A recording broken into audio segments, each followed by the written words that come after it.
Hello friends, welcome to my channel success fiber classes. आप सब कैसे हैं? आई होप आप सब अच्छे होंगे। तो आज की वीडियो हमारी काफी खास होने वाली है क्योंकि आज की वीडियो में हम बात करेंगे एक वैकेंसी के बारे में, जो वैकेंसी रहने वाली है 30,000 से भी ऊपर पोस्ट के लिए, यानी जिसमें नंबर ऑफ पोस्ट 30,000 से भी ज्यादा है। तो इसमें क्या है कि आपको एक बहुत ही बड़ी अपॉर्चुनिटी है कि 30,000 पद आपको देखने को मिले हैं इस वैकेंसी के लिए। हम बात करेंगे इसमें पूरा डिटेल में बात करेंगे कि हम किसके बारे में बात कर रहे हैं। तो आज की जो हमारी वीडियो है हमारी EMRS वैकेंसी 2024 के बारे में रहने वाली है, क्योंकि अभी मिनिस्ट्री ऑफ ट्राइबल अफेयर्स है, उन्होंने ट्विटर पर एक ट्वीट किया है कि 10,000 पदों पर अभी क्या है भर्ती पूरी हुई है। क्योंकि आपको भी पता है 2023 में EMRS का फॉर्म निकला था, उसका पेपर भी कंडक्ट हुआ था दिसंबर के अंदर, जिसका 16 दिसंबर को एग्जाम था और TGT का भी था।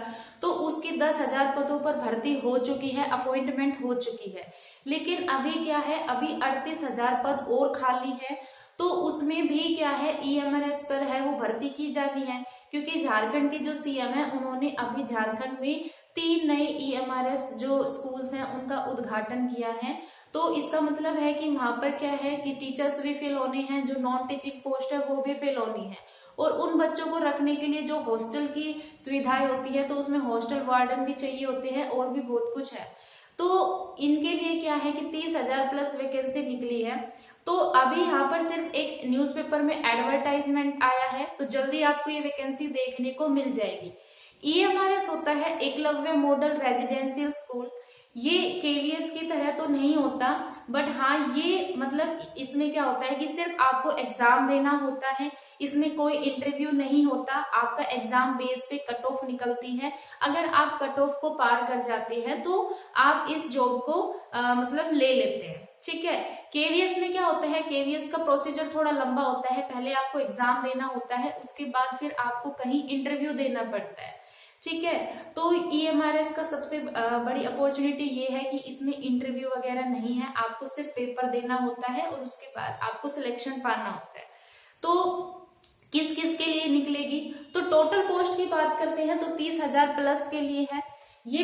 इसमें प्रिंसिपल के लिए भी निकलेगी, इसमें PGT के लिए भी निकलेगी, इसमें TGT के लिए भी निकलेगी, और इसमें जो नॉन टीचिंग स्टाफ है जैसे क्लर्क हो गया, ठीक है, कोई लैब अटेंडेंट हो गया उसकी हो गई, हॉस्टल वार्डन हो गई, टेक्नीशियन की हो गई, तो ये सारे हमारे नॉन टीचिंग के अंदर आते हैं। और जो ऊपर वाले हैं principal, vice principal, PGT, TGT, ये सारे हमारे किस में आते हैं, टीचिंग स्टाफ में आते हैं, ठीक है। तो इन पदों पर यहाँ पर भर्ती है वो निकलनी है, ठीक है।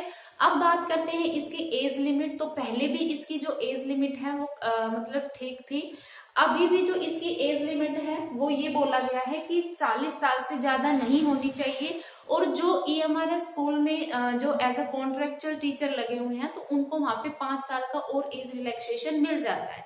अभी इसका एक डिटेल नोटिफिकेशन आएगा तो हम फिर उसमें पूरे अच्छे से बात करेंगे कि क्या इसका एलिजिबिलिटी क्राइटेरिया है, किस कास्ट को कितना यहाँ पर जो मतलब दिया जाता है एज रिलैक्सेशन।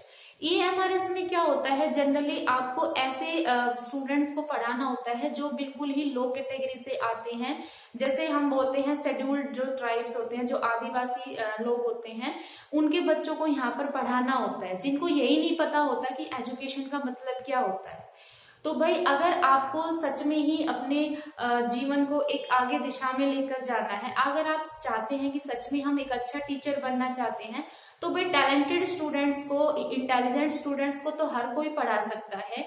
एक अच्छा टीचर वही होता है जो ऐसे स्टूडेंट को पढ़ाए जिसको एजुकेशन का मतलब नहीं होता, जहां पर आप उसको हर एक छोटी छोटी चीज के बारे में बता के चलते हैं और तब जाके वो लड़का वो बच्चा कुछ सीख पाता है, ठीक है। तो अब आपके पास में एक बेहतर मौका है। EMRS क्या करता है, ये जल्दी अपना नोटिफिकेशन निकाल देता है, जल्दी एग्जाम डेट दे देता है और जल्दी ही ये सिलेक्शन प्रोसेस है वो कंडक्ट कर लेता है। यानी इसका जो काम है वो 3 से 4 महीने के अंदर अंदर हो जाता है। तो आपको अपनी पहले से ही प्रिपरेशन है वो रखनी पड़ती है। क्योंकि 2023 में इसकी पहली भर्ती हुई थी। ठीक है, तो इसका जो लेवल होता है वो भी इतना ज्यादा नहीं होता है। अगर आप पीजीटी की बात करते हो तो वो 11-12 तक ही रहता है। अगर आप टीजीटी की बात करते हो तो वो 10 तक ही उसका सिलेबस रहता है। तो कोई मुश्किल एग्जाम नहीं होता। अगर आप एक अच्छे से प्री प्लानिंग के साथ करते हो तो इस एग्जाम को क्वालिफाई कर जाते हो। आगे मैं जो वीडियो लेकर आऊंगी उसमें हम ईएमआरएस की प्रिंसिपल के लिए क्या एलिजिबिलिटी है, पीजीटी के लिए क्या एलिजिबिलिटी है, टीजीटी है उसके लिए क्या एलिजिबिलिटी है, पूरा हम डिटेल में बात करेंगे। तो आप मेरी वीडियो में बने रहिएगा, मेरे चैनल को सब्सक्राइब कर लीजिएगा ताकि मैं जब फर्दर कोई भी वीडियो डालती हूँ तो आपको उसका नोटिफिकेशन है वो जरूर मिल जाएगा। ठीक है, तो थैंक यू वेरी मच।